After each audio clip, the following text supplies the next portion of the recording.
we rolled in on the barge at about 10,000 feet, 11,000 feet, and then when we rolled out, I felt a metallic click, and the plane kept rolling. Before we rolled in, there was no enemy defenses, no SAMs, no MiGs, no AAA.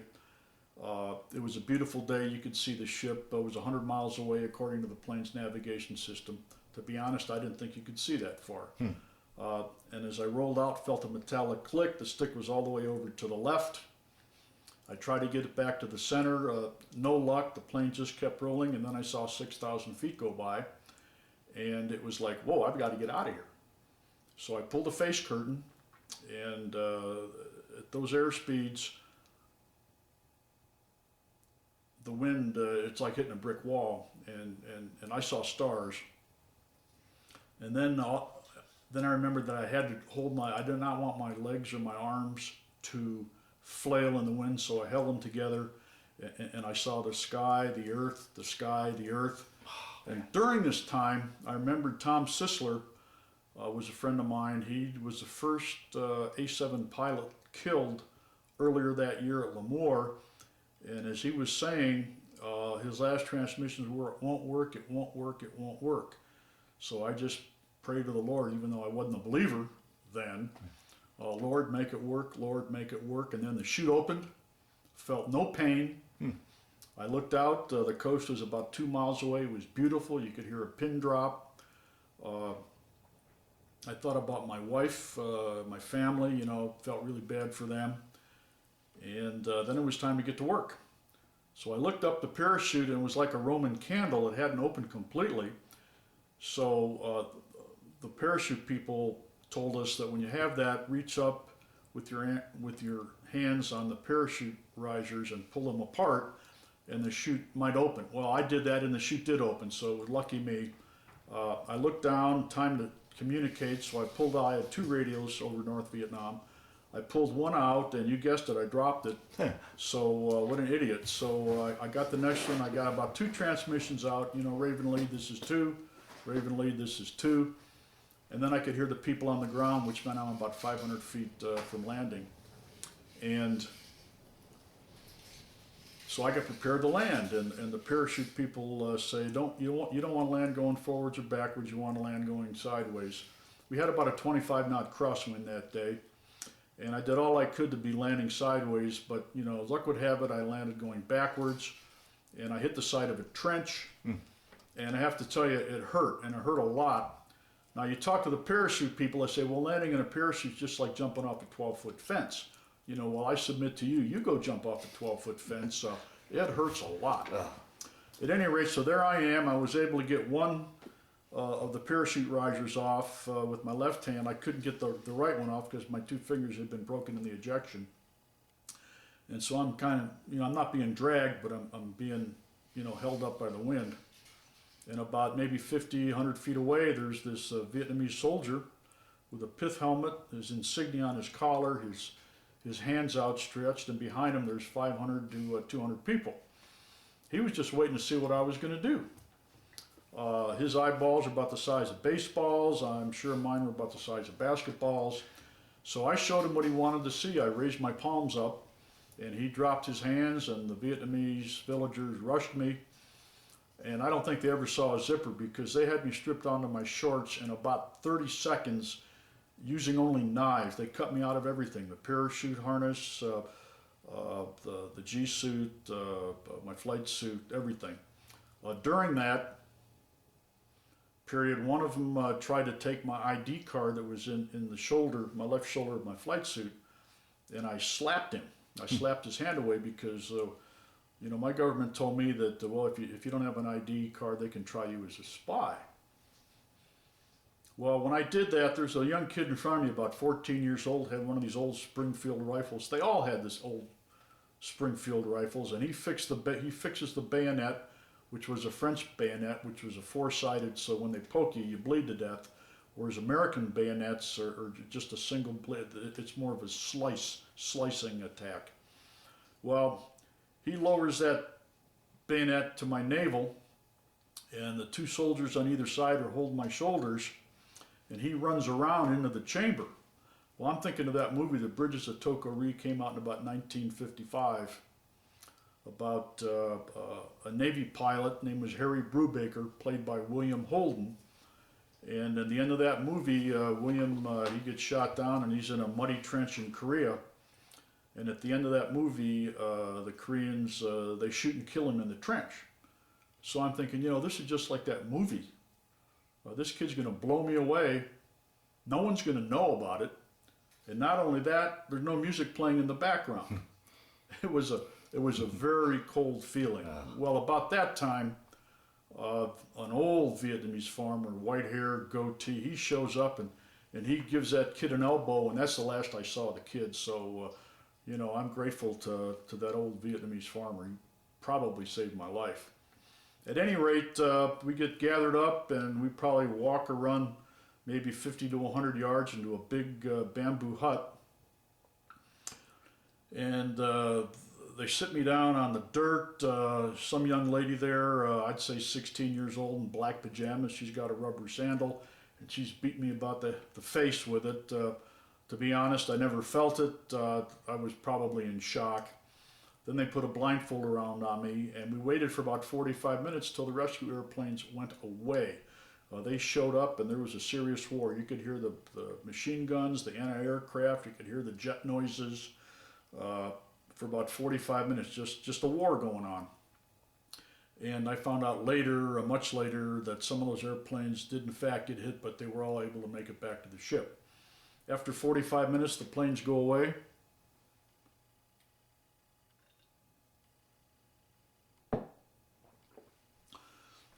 I take the blindfold off of me. There was a soldier sitting on a bed just above me, and he hands me a cigarette, and this lady that had been hitting me in the face with the sandals, she brings me a demitasse of hot tea, so, go figure. So I drink the tea, smoke the cigarette, and it's time to go, and we start walking toward the mountains. Mountains are about 10 miles from the coast. I was already 2 miles in, so we had another 6 to 8 miles to go, and this is probably 1 or 2 o'clock in the afternoon. So we start walking, and on the way to the mountains, we went through about a half a dozen villages. There's about 6 or 7 guards with me with these Springfield rifles. And each village, the villagers would come out and start throwing rocks at me, trying to beat me with sticks and clubs. But you're not going to believe this, those soldiers crisscrossed their weapons above my head, and they actually got beat up more than I do. I also found out recently that there was another prisoner in the Hanoi area, Haiphong area. He experienced the same thing with the soldiers trying to keep him away from the villages. No doubt in my mind that if the villagers had me and the soldiers weren't there, they would have lynched me. Yeah. At any rate, so this happened about a half a dozen times, and probably about just before the sun goes down, this is in May, we get to the mountains, and the Vietnamese served me my first meal.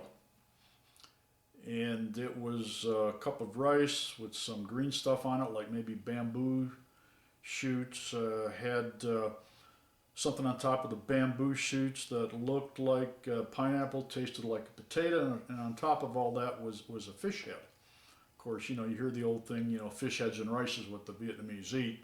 So I removed the fish head, and all the guards around me laughed. And I ate the rest of it. About that time, the sun goes down, the trucks come out. And we're up there in the foothills, and there was a path, a road, dirt road, probably, maybe 50, 75 feet from us. And there was a truck all night long going 4 to maybe 8 miles an hour. They were 50 to 100 yards apart, heading south all night long. The only time those trucks stopped would be every hour and 40 minutes, every hour and 45 minutes. A couple airplanes from my ship, because we had designated route packages, and this was our route package where I got bagged. And the first airplane would have flares. First of all, you'd hear the engines, and all the trucks would stop and turn their lights off. Now, they'd already punched out the front headlamps, put another light on a bumper with a cover over that light on the bumper, so you couldn't see it from the air. But when they heard the engines, everything stopped, the lights went out, and they just sat there until the first airplane dropped the flares, And when that happened, every AAA within, I'm going to say 5 counties was shooting at the flares because they knew that's where the other airplane would be rolling in. And the sky was just filled up with little orange balls, which were the tracers. Every 5th round of a 37 millimeter was a tracer. And then the other airplane would come in, drop the bombs, and they'd head back to sea. That whole thing didn't take more than 5 minutes. The trucks would start up again and head south for another hour and 40 minutes. That was one of the most distressing parts to me because some admiral came aboard in February of that year during TET and says, you know, if these guys can't last more than a couple of years, we are stopping 98% of the supplies. Well, that was wrong.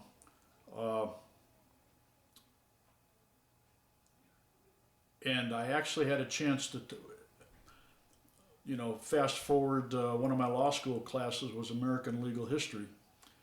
And Hermit Hall was the professor, and Ronald Reagan summoned him to Washington to give him an award for the best American Legal History professor. Well, after I got a B out of him, which was good for me. And so after I got my grade, I went in to talk to him. And I discovered at that point that in 68 and 69, he was in the U.S. Army. And he was flying over the Ho Chi Minh Trail every day for like 2 years, 68 and 69, in a constellation of all airplanes. And he was saying, you know, we needed 1,200 sorties a day over the Ho Chi Minh Trail to have any effect to stop them. He says we could only put up 300, so we just never had a chance. At any rate, the admiral was wrong, and I believe that's a generous assessment. Okay, so that being said, they threw me on one of those trucks shortly after that. We headed south for about 30 minutes, put me in a Jeep. I'm sorry, then we got off and we had to walk east for about another 30 minutes. So the Vietnamese wanted me to carry my ejection seat. I couldn't do it, so they went ahead and carried it for me, the guards. And that 30-minute talk, there was like checkpoints every 15 or 20 minutes we could hear in the shadows at night, you know, doing passwords. So we get to a hut. There's a big mound in the hut. They put me on top of the mound, and I fall asleep. Well, I woke up, I don't know if it was an hour later, 2 hours later. It was dark, and I had the incredible thirst in my throat. I mean, I've never been so thirsty in all my life. Well, all I could say is water, water. Well, there was a Vietnamese lady there. She comes up on that mound with a canteen and gives me some water. And I mean, I must have drunk, 2 of those. And at any rate, a Jeep pulls up and they load me into the Jeep again. This time we head west, probably for another, 30, 45 minutes. And then we unload. This time I'm blindfolded, I'm tied, my hands are tied behind my back. And we walk not through the rice paddies, but on the walkway above the rice paddies, probably 100 yards into a hut. Sit me down on a 2x4 with my arms tightly tied behind my back, just sitting there. I could hear something in the background sound like an alligator. Later turned out to be like an opium pipe, and I thought there was an alligator. They're going to throw me to the alligators, but your mind gets real weird in situations like that. So anyway, I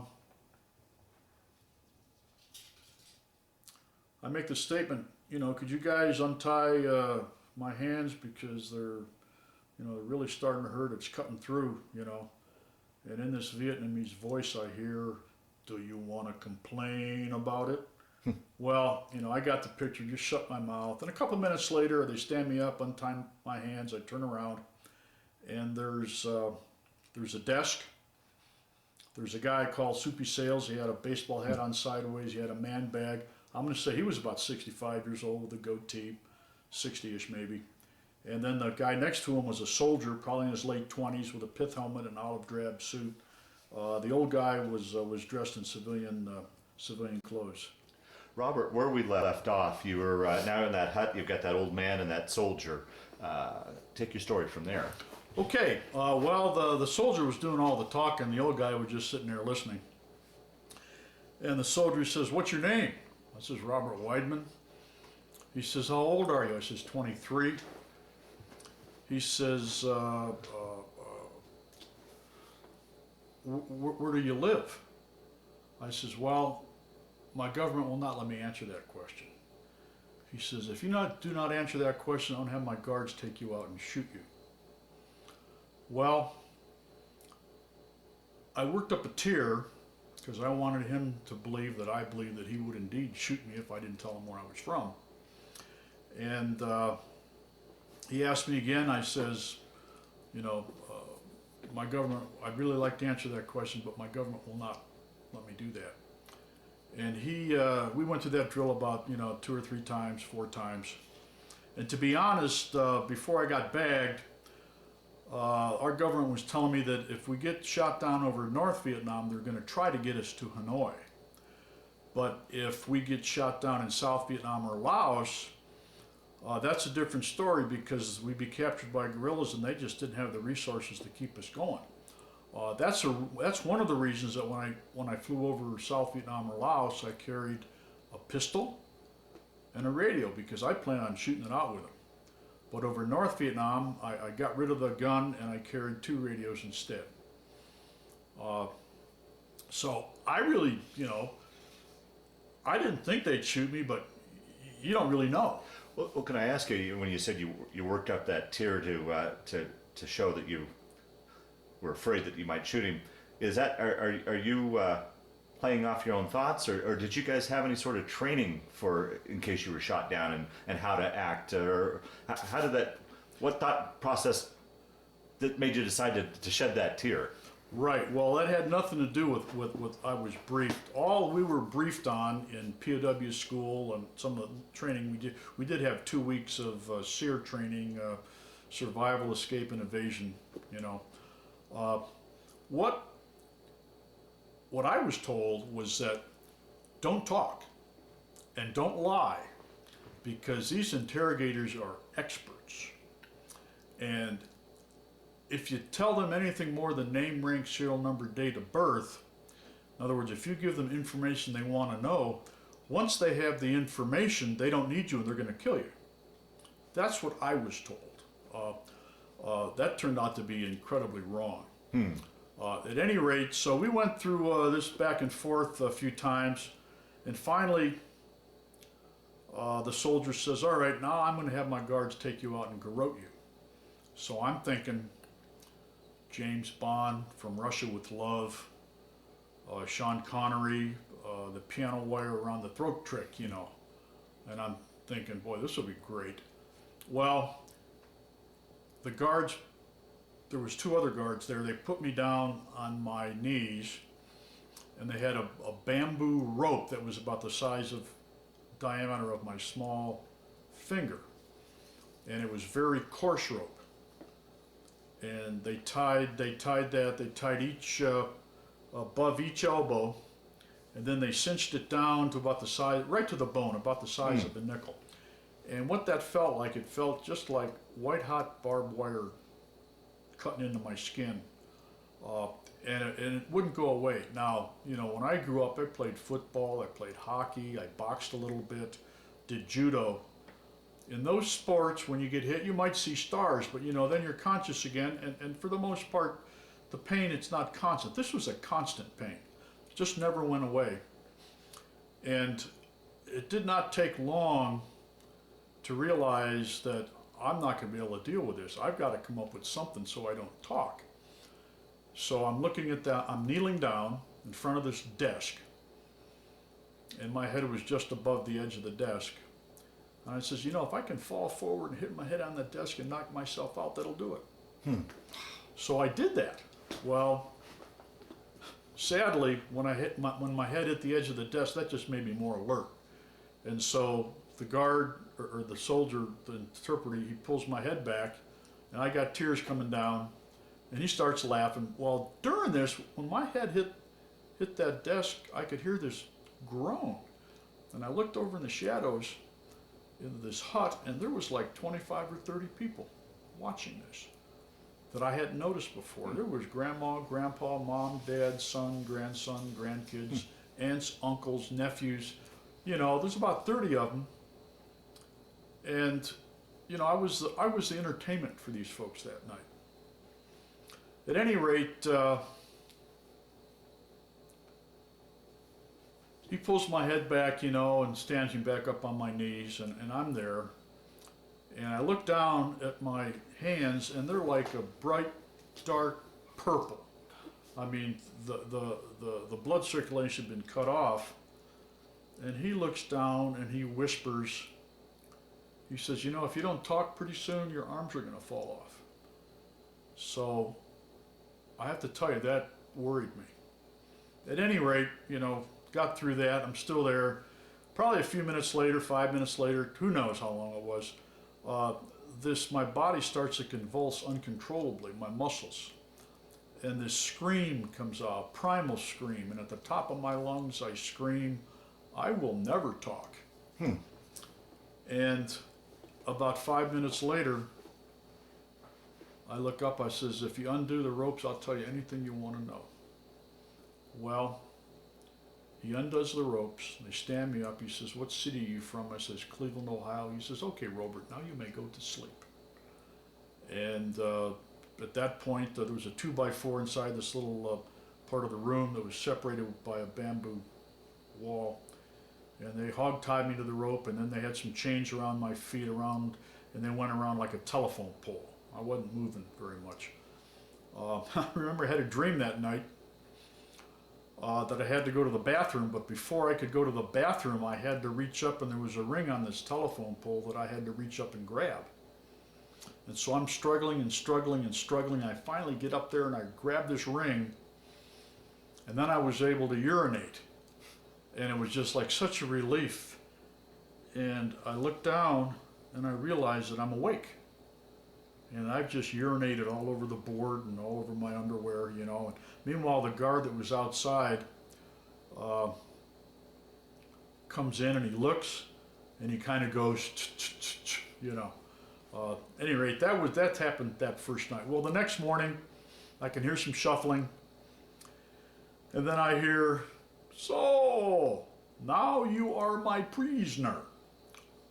Okay, you know, so the guards come in and they untie me and get me off the board, and I said, well, it's this guy Soupy Sales all by himself, speaking English, you know, with his man bag. And he starts asking questions. Well, what's your name? Are you married? Yeah. How many children? I have no children. He said, I have one. I found out later that no matter how many children you had, he always had one more, okay? So he starts talking about this benign stuff, you know, you watch soccer, football, baseball, you know, and then he would say, well, what was your dive angle? And I said, well, you know, I'd like to answer that question, but my government won't let me. He says, do you remember what happened last night? I says, yes, I do. He says, what was your dive angle? I says, oh, my dive angle was anywhere from 5 degrees to 90 degrees. He says, okay. Well, what do you think of the Cleveland Indians? You know, and he starts talking about all this other stuff, you know, and then he says, what was your release altitudes? And says, oh, my release altitude anywhere from, you know, 500 feet up to 15,000. And then he'd go, this went on for like a week during the day. It was amazing. I found out later, they know all the answers. They just want you to talk, you know. Well, about a week later, they tossed me into a truck, and there's another man there. His actual name was Mike McCustion. He would turn out to be my first roommate on the 1st of June. Well, the first night it rained, and I'll tell you, you know, 45 degrees at night in the summertime. I about froze to death. We were chained to each other, blindfolded, and I tried to crawl into every freaking hole that Mike McCussion had, his armpits, his knees, his crotch, you know, just to get warm. And survived the night. It was a miracle. Why I didn't get pneumonia is a miracle. The next morning, they unloaded us from the truck. I actually jumped off the truck and I found out I had no legs. I basically landed, because all the muscles had been pulled and there was nothing there. I basically landed on my tailbone, and how I didn't break my back, I was pretty lucky there too. But they put us in a hut, and Mike's about 30, 40 feet away. He told me later he could hear my knees chattering for like about 2 to 4 hours. You know, I mean, I was just trembling. One thing about this hut was that you had three big pictures. You had Lenin, Ho Chi Minh, Chiang Kai-shek. Chiang Kai-shek was in color. The other two were black and white. They were all like maybe, I don't know, 4 feet by 3. They're pretty big pictures along one of the walls, but next to the door there's this little picture, maybe 12 by 12, a foot by a foot. It was Jesus Christ on a cross. Really? Huh. And Jesus was a gook. I know that's not politically correct, but he was a Vietnamese. He had slanted eyes, brown skin, little black goatee, you know. And what blew me away about this was that, of course, we were told, well, you know, they don't have any religion, freedom of religion in a communist country. Well, right there, something did not compute, because here it was, you know. At any rate, so we spend the day in the hut, and then at nighttime, another truck come by and they load us on the truck. Well, this was a routine for this. It took us 4 days to get to Hanoi. We got to Hanoi on the 19th. The